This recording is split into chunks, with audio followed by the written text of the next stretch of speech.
I was, you know, threatened with execution. I was handcuffed and blindfolded the whole time. I was, you know, thrown into the trunk of a car along with the guy who'd been driving my car.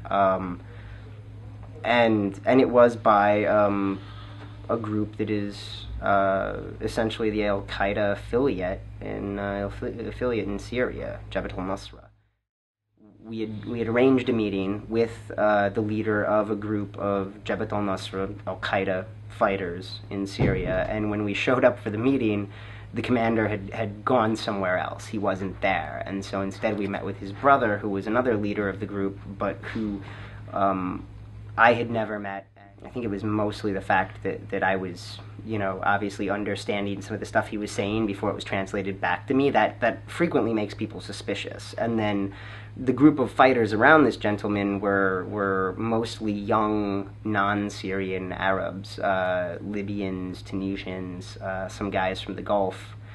And I mean, they really did seem to believe that I was potentially an American spy, to the point where they broke my glasses looking for a camera.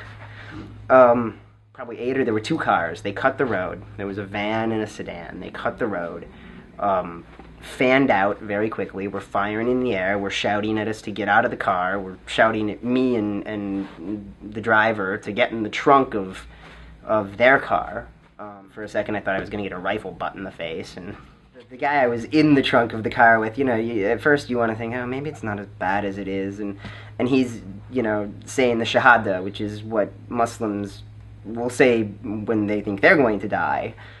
And eventually they did bring someone to interrogate me in English. I mean, they really did. This is an Al-Qaeda-linked group, you know, named as such by the U.S. government, and so in their head, they were very much worried that I was, you know, ready to call in an airstrike, or that's what I was doing, that I was there solely to gather information on them.